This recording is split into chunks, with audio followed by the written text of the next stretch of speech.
Hi, folks. We're here tonight at Jam 88.3, one of the top radio stations in Manila. And we'll be talking with cousin Hoagy Pardo, one of the real veterans of radio in the Philippines. He started out on radio way back in 1970, and he'll give us a good overview of what radio has been like for over 40 years. So stick with us. All right. Hi, folks. I'd like to introduce you to my very good longtime friend, cousin Hoagy Pardo, and we're here in the studio at Jam 88.3. Boy, what a career you have had, cousin Hoagy, I tell you.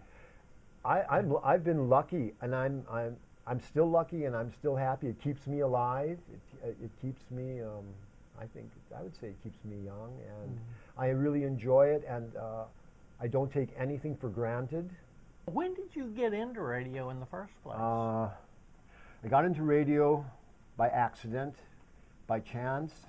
I just graduated from college, and one of my classmates was the nephew of the famous Uncle Bob of Channel 7, who's an American who stayed on after World War II in Manila, and he got into broadcasting somehow. And by around 70, 71, Uncle Bob and Channel 7 and his partners said they put up a studio for FM broadcasting.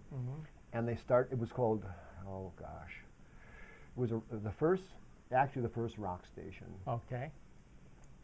And that's where I by chance, he said, after I graduated college, you said I could be on the radio? Yeah. And play rock and things like that? Yeah, why don't you try it? So I did. And I was on the air from 10 to 2 a.m. in Channel 7. I was lucky. I was one of the first, I guess, rock radio in the Philippines. Yeah. One of the first. Yeah, you're a pioneer. When they closed down that station in Channel 7, I had no job again, so it looked like I was going to be a mechanical engineer.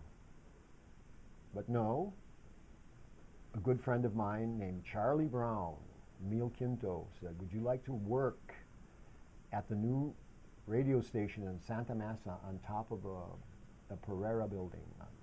And we were under the Philippine Army. Oh! Those were our bosses. Wow. So we had a full-fledged, not a full, he was a lieutenant colonel at the time as a boss, and we said, that's it. No more rock. No more reggae. Oh my. No more anything. It's gonna be pop or something. But they let us run. As long as there was no swearing, the usual stuff, and the slogans of martial law were incorporated into our playlists. There were slogans. Wow. Now, when did the rock and roll machine become the name of your program? At the beginning of martial law. Wow. Now, let me ask you, I know at some point you had to leave the country. But what led to your demise? Yeah, your having to go. Probably youthful idealism. Yeah, idealism and something. It was political in a sense, and I was, told that I had to leave. Yeah. Or else. And then, I got the picture. And so you did. Well, I disappeared from the radio scene altogether for almost a decade, probably till martial law ended, and then I came back to Manila again, and I said, I'll never go back to radio. I'm too old, and no one would even remember who Cousin Hoagy was or the Rock and Roll Machine, much less.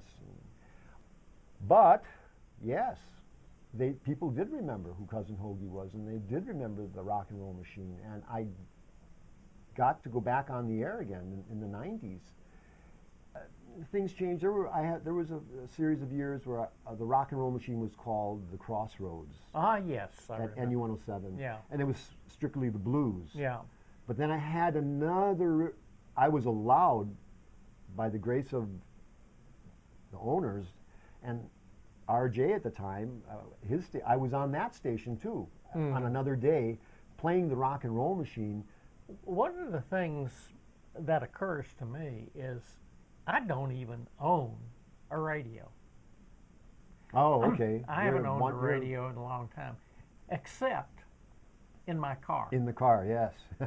And that's where I listen to radio, or I listen to streaming radio on the when you computer. can, yeah, if you got a good connect. Yeah. I am on a lot of streaming radio. Yeah. In fact, the radio station now, the radio stations are on Facebook and Instagram and Twitter and all this, even this station. And you can go to the Facebook page of Jam 88.3, and there'll be a button right on the page where it'll connect you to the stream, so that people who don't have radios can listen. Yeah. I'm really popular in traffic, even on Saturday night when Yeah. I'm on 9 to midnight, or it moves on a little further. I do my Pinoy rock, rhythm, and blues thing after midnight. If one person listens, I'm the happiest person in the world. If one person's listening and gets something out of it and listens again and says, wow, I like that, then that's a good thing. And then the people who are listening, one of the things they get from you is a storehouse of knowledge of the rock and blues scene for over 4 decades. Yes, and that's the part I find fascinating.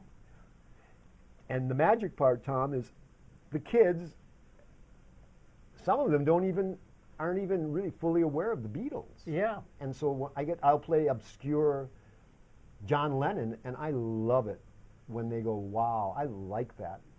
Or I can play Jefferson Airplane or Peter Green or Fleetwood Mac, and they don't know. It's new to them. Yeah. He was, Yeah. you know. Well, you know, that's a real service to the general public and also to the up-and-coming musicians. They get an exposure that is absolutely invaluable. That's my sort of my thing.